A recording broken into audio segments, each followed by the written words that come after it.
नमस्कार दोस्तों, free astro tutorial से एसवी भारद्वाज आपका दिल से अभिनंदन करता है। स्वागत है ज्योतिष की चर्चा में राहु राशिफल के तहत। जी हाँ दोस्तों, 2022 में कुंभ वालों के लिए, कुंभ राशि के लिए कैसा समय रहेगा। साढ़े साती में राहु से अति दुर्लभ राजयोग। जी हाँ दोस्तों, विडंबना देखिए, एक तरफ तो शनि की साढ़े साती, दूसरी तरफ राहु आप लोगों के लिए मेहरबान भी क्या, यह तो राजयोग कारक स्थिति में आ रहे हैं 2022 में। तो चलिए इस रहस्य से पर्दा उठाते हैं। किस तरह से आपको राजयोग कारक रहेंगे, किस तरह से लाभान्वित करेंगे राहु 2022 में। और इससे पहले कि हम अपनी चर्चा को आगे बढ़ाएं, मैं निवेदन करना चाहूँगा, please subscribe, like and share और बेल आइकन के बटन को ज़रूर दबाएं ताकि मेरे वीडियोस आपको मिलते रहें, उन्हें मिस ना करें और एस्ट्रोलॉजी सीखते रहें, लाभान्वित हों। जी हाँ दोस्तों, राहु छलिया प्लैनेट है, छलिया ग्रह कहते हैं। छल से देवतुल्य उपाधि तो पाली। जी हाँ दोस्तों, तो इसी तरह का रोल ये हमारी ज़िंदगी में भी निभाते हैं अक्सर। जैसा कि आप देख रहे हैं, चार्ट के ज़रिए से आपको एक्सप्लेन करेंगे। कुंभ राशि से, लगन से तृतीय स्थान में राहु का गोचर हो जाएगा। मेष राशि में आ जाएंगे अप्रैल 13 से अगले साल 2022 की बात कर रहे हैं। और अभी यहाँ पर 2 नंबर की राशि में ट्रांजिट कर रहे हैं, गोचर कर रहे हैं। तो करीबन 5 महीने हैं अभी। तब तक आप लोगों को राहु का हल्का फुल्का एक आध उपाय भी करना ज़रूरी है, क्योंकि 4th हाउस सुख का स्थान है, ज़मीन जायदाद का, मातृपक्ष का, पेरेंटल प्रॉपर्टी का। जी हाँ दोस्तों, तो कुछ लोगों को यह दिक्कत दे सकता है अभी भी, जैसा कि किसी ने मकान बनवाना है, प्रॉपर्टी बनवानी है, बनानी है, परचेज करनी है। प्रॉपर्टी के मसले या कई बार भाग दौड़ हो जाती है, सुख की कमी करता है, तो एक आध उपाय ज़रूरी है आप लोगों के लिए।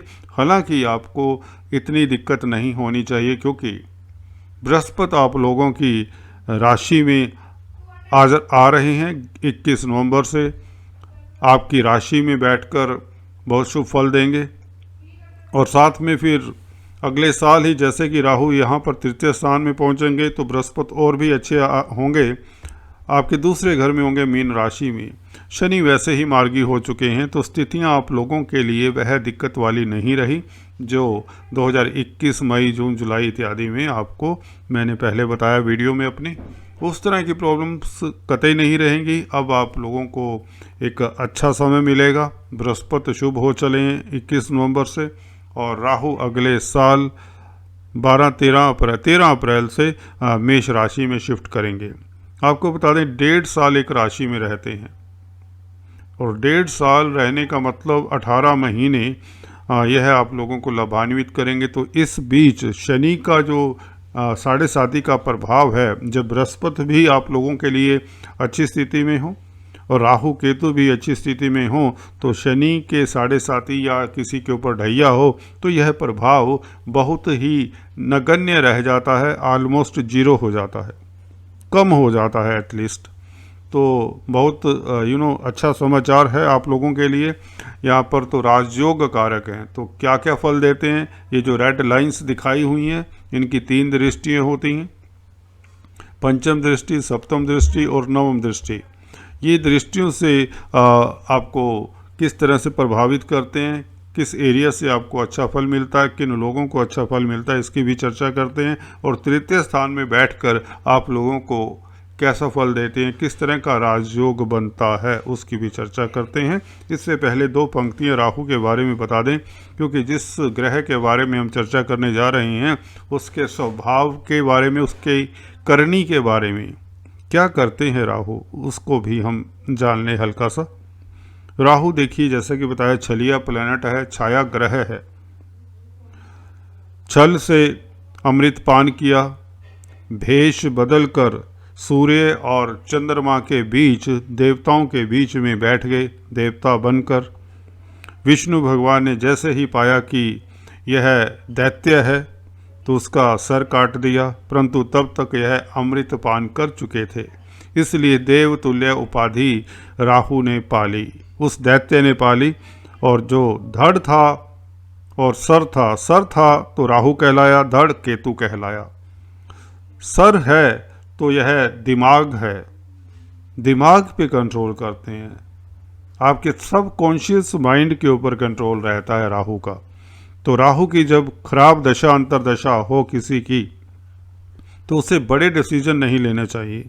जो भी कार्य करना चाहिए सलाह लेकर करना चाहिए। खासकर जिनका पंचम स्थान में राहु होता है उन्हें, क्योंकि बुद्धि का स्थान होता है, तो बुद्धि के स्थान में इस तरह के प्लैनेट बैठ जाएं जो सब कॉन्शियस माइंड को कंट्रोल करते हैं, तो ऐसे व्यक्ति को ज़िंदगी में हमेशा फूक फूक कर चलना चाहिए। हालांकि राहु होने नहीं देते, ये बात भी तय है अपनी जगह पर।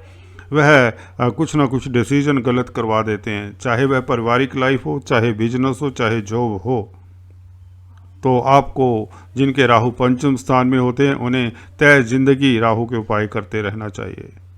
अंत में ज़रूर इसके उपाय ज़रूर सुने, एक दो उपाय ज़रूर बताऊंगा जो काफ़ी कारगर रहते हैं। और साथ में बताएं, राहु कारक होते हैं ऐसी वस्तुओं के, जैसे ड्रग्स के कारक होते हैं। इसीलिए जो डॉक्टर्स बनते हैं उनके राहु पॉजिटिव होते हैं, बेनिफिक होते हैं। मंगल और सूर्य से संबंध, बुध से संबंध जब अच्छी स्थिति में होता है राहु का, केंद्र त्रिकोण में हो और मित्र राशि में होते हैं जब राहु, तो यह अच्छे सर्जन भी पैदा करते हैं। जी हाँ दोस्तों, अच्छे डिटेक्टिव, अच्छे पॉलिटिशियन। राहु जैसे तृतीय स्थान में ही है तो व्यक्ति डिप्लोमेट होता है, व्यक्ति उच्च कोटि का पॉलिटिशियन होता है, राजनेता होता है। राहु हैं, इसको कंट्रोल करना किसी के बस में नहीं। कोई एस्ट्रोलॉजर इसकी चाल को पूरी तरह से आज तक समझ नहीं पाया। हाँ, आइडिया जरूर लगता है, कुछ लोग काफ़ी करीब पहुंच जाते हैं। एग्जैक्टली इसकी गति को, इसके स्वभाव को पढ़ पाना पॉसिबल नहीं है। जो देखिए, देवताओं को भी धोखा दे गया वह दैत्य जो आज देवता है, तो इंसान के बस की क्या बात है। चलिए, ये लंबी डिस्कशन हो जाएगी, आपको राशिफल का इंतज़ार होगा। चर्चा को किसी और वीडियो में बढ़ाएंगे, राहु के बारे में बात करेंगे। अब बात करते हैं तृतीय स्थान में राहु क्या देंगे आपको 13 अप्रैल से। जी हाँ दोस्तों, यात्राओं का घर है, वायु के कारक हैं राहु। तो दोनों देखिए, यात्राओं के घर में वायु का कारक प्लैनेट हो तो वायु यात्रा होगी, आप विदेश यात्रा करेंगे, ये चांसेस बनते हैं। अगर आपकी कुंडली में अगर लगन भी चर राशि का है, देखिए लगन तो स्थिर राशि का हो गया, क्योंकि अगर आपका ये राशि तो स्थिर होगी, चंद्र राशि की बात कर रहे हैं। अगर लगन आपका चर है तो आपको यात्रा जरूर करवाएगा। अगर राहु की दशा अंतरदशा है तो भी यात्रा के प्रबल योग बन जाते हैं जब तृतीय स्थान में राहु हो, और खासकर यात्राओं का स्थान है। और कुछ लोगों का वीज़ा लग जाता है, tourist visa, study visa, working visa, profession के लिए विदेश जाने के चांसेस बढ़ जाते हैं। ऐसे व्यक्तियों के विदेश सेटल होने के स्कोप बढ़ जाते हैं। चलिए, तो तृतीय स्थान में राहु आपको इस तरह का फल देगा। दूसरे, यह आप लोगों को पद देगा, उच्च पद देगा, प्रतिष्ठा देगा, लाभ देगा, सोसाइटी में इज्जत मान देगा।